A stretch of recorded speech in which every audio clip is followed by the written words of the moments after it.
Hello everyone, welcome to another episode of Big Niagara's Views. Okay, so I'm sorry I haven't been here the past few weeks, and I'm sorry that I didn't have a chance to upload the Predator reviews I was planning on doing.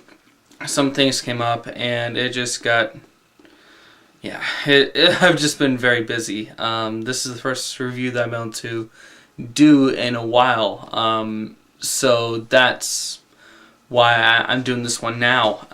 And yes, and see, I'm in normal room, so I can't do the reviews right now. So I decided, like I said, things are chaotic. So I want to do a different review this week, and then next time I have a chance to do a review to film the Predator ones and continue on with that because I'm really eager to.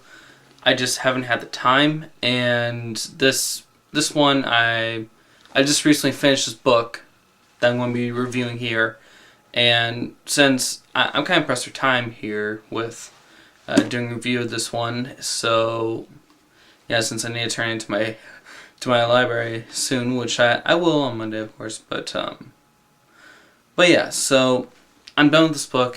Might as well do a review. Then get back to the movies when I have a chance. So, yeah. Anyway, so on to the review. Alright. So, you guys may remember that my very first book review that I had ever done was the Monstrumologist book. It was the first book by Rick Yancey? Yeah, by Rick Yancey about the series. And yeah, I was really intrigued with that book. The first one, I enjoyed it. I loved it. It was one of the few books where I could honestly say I was engulfed with the story the entire time. Like only once or twice did I ever lose grasp of my attention, but even then, it was still it was so good. Even when I wasn't like okay, boring part. Even then, it had some really intriguing stuff, and it was just an amazing book, my favorite one that I've ever read. And so I was extremely eager to do this the second book, which is called The Curse of the Wendigo, by the way. I was really eager to do this review again, and to read the second one, because how this all got started with the book reviews was in my school in my class, we were doing book reviews and looking through them, and one day I was asking my librarian, who I've known for many years, he's a great guy, and I asked him, hey, do you have any horror stories, any horror books, anything, because I've been getting more intrigued with some of the different stuff, more than I was before. I mean, some other horror stuff, I don't mind. I liked it, but I haven't really read I haven't really read any horror books. I mean, I have not read Dracula. I really want to, though. And quite a few other books. I just never really have gotten into the whole horror genre before, for books, movies and stuff like that. Yes, I have, but never books. And so I wanted to do a book on that, and so he was looking through and he said, well, how about you read The Monstrumologist? I've read it before, or the second one, which I'm going to be doing a review of now. And I said, sure, might as well. So I read the book. I did a review for my class, and I did my review here on my channel. And so, yeah, and I was sad when I finished that book. I was really sad, but at the same time, I was excited to do this second review because I knew that they had more than just one, and I was just really, really excited. I really wanted to get on this book as quick as possible. And so here I am, and after I'd done the review, I was looking through, and yeah, he and I were able to find this book, and yeah, I was really excited. But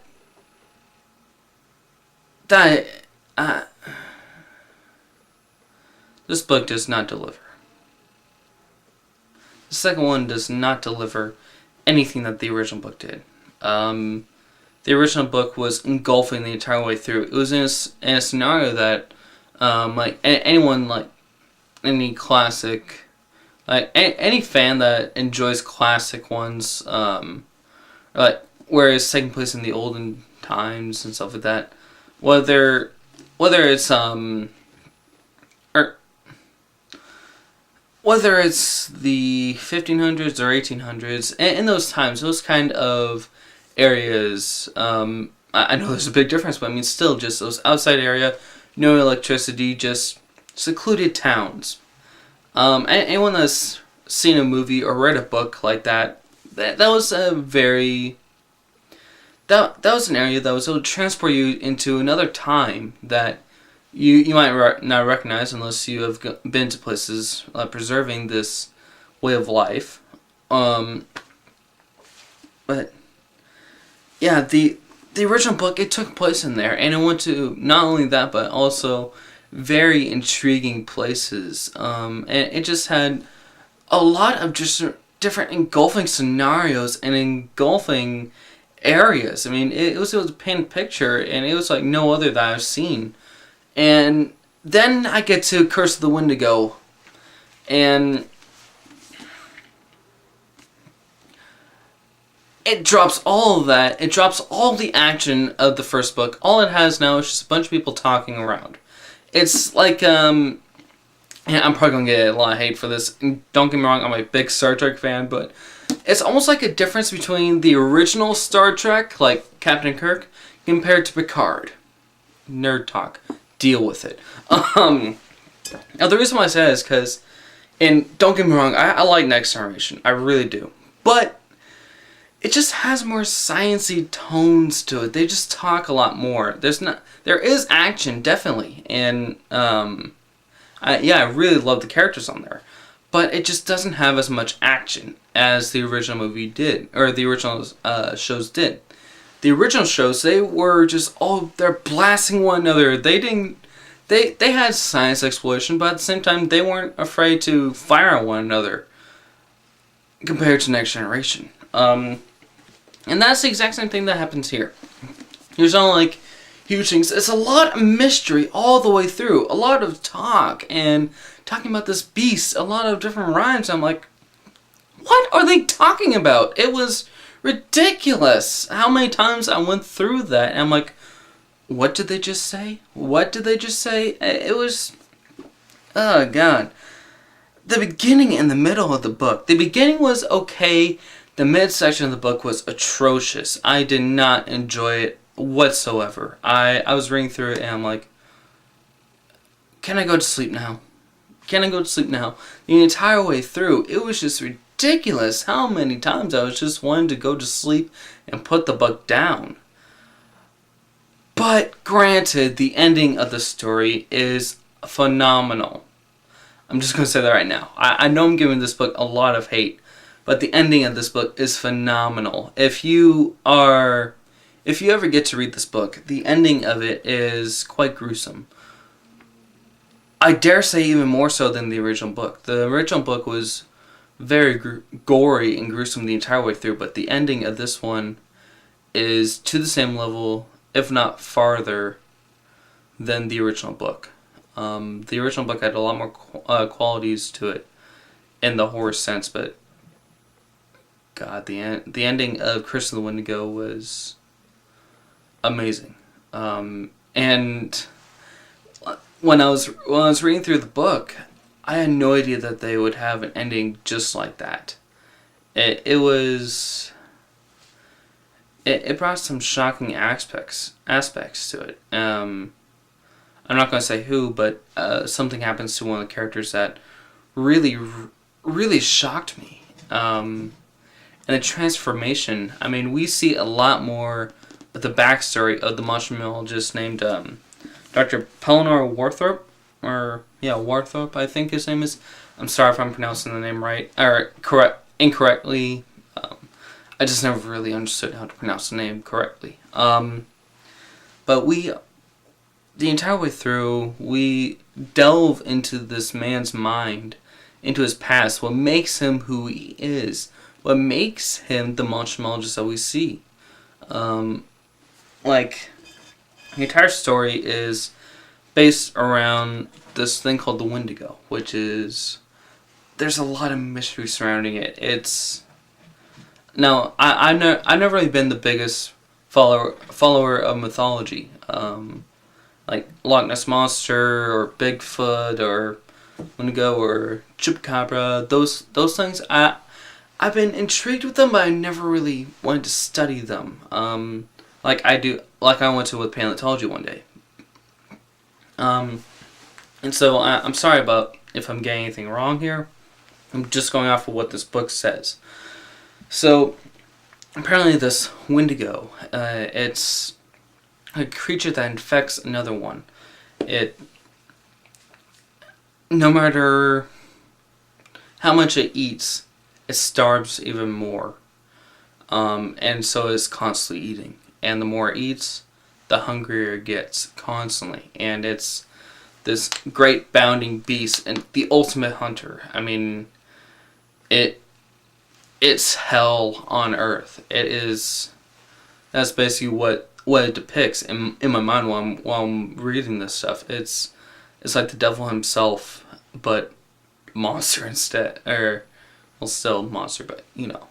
But I mean, it's like, yeah, it's like this thing that engulfs a human being, turns their minds. They become mad. They are crazed. They become the Wendigo. It has so many different names, yet none at all. It like it can bound gigantic ways. It's indestructible. Nothing can kill it. It's like a vampire in that sense. But the only way to kill it is with a I think they said metal object. I might be incorrect here. Yeah, like a metal stake or metal bullet. No, silver. So like a silver bullet or a silver stake through the heart. So I'm pretty sure, like I said, I'm not the biggest thing on those. Like a werewolf, I think. How you can only kill with silver. I might be wrong, but yeah. So that's the only way they can kill this thing. Other than that, it will constantly come after you and everything that you cherish most. And it preys on everything it can find. It can leap high and it can glide on the wind. It's the picture that it creates in your head while you're reading this story is really phenomenal. And the mystery that surrounds this creature is also really amazing. I applaud Rick Yancey for how he depicts this creature in this book. I applaud his description of the creature. It really brings out a big imagination, and yeah, I think that the Wendigo is what saves this book. I think that the Wendigo in the story is what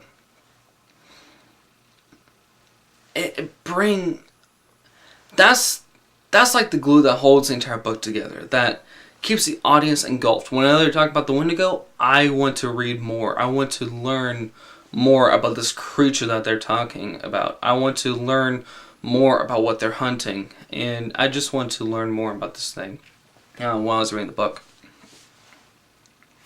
Pardon me. So anyway, back to Warthrope. So they're going along, and one day, this woman, well, I forget her name.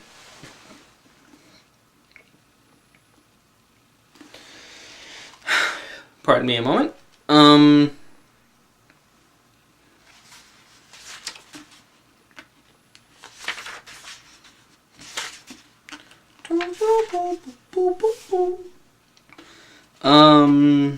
Something Chandler,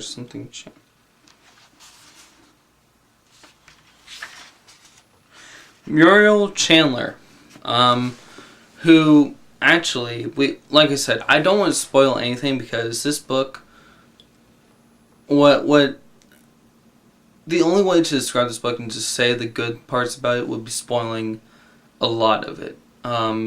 So, I mean, they talked to Muriel Chandler. I think that's how you pronounce her name. I'm sorry about that. They talk to her. She says that an old friend of Warthrope,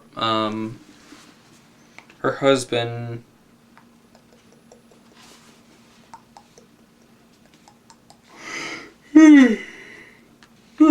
pardon me. Yeah, John Chandler, who is the professor's closest friend. They have been for years. Her husband has gone searching for the Wendigo and has gone missing. No one has any idea where he is, and so she asks him to find this man. And what progresses is an amazing trek through the wilderness. Very, very engulfing, and when they do encounter, the things that they do encounter is very, very violent. And in those scenes, I want to read more. I want to find out more about these characters and how they react. But that will be taking up way too long. So, fast forward to the end. They fight the thing, and spoilers galore, I guess. Yeah, I enjoyed the ending. I really do.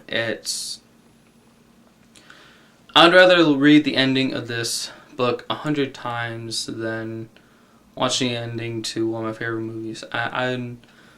This ending, I think, was an explosive finish. Well worth the time that you put in to read this book. But that's about all the redeeming quality, and yeah, that's about it. So I have a lot of mixed feelings about this book.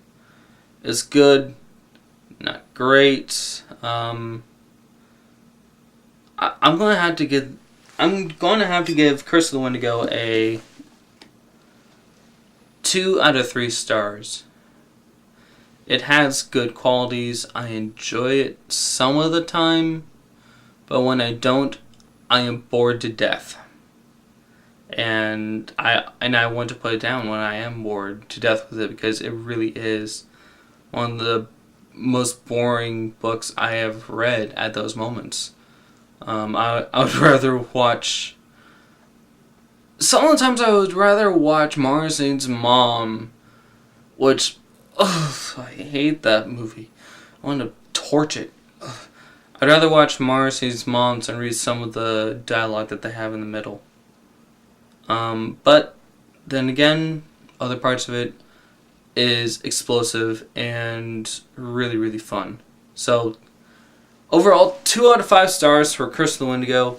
I hope you all enjoyed. Again, I'm sorry that I haven't been here. And hopefully I'll be able to return next week, but no guarantees. When I do, I will try to continue on with my Predator reviews, but then again, no guarantees, but I'll try my best. So anyway, I hope you all enjoyed, and have a good one.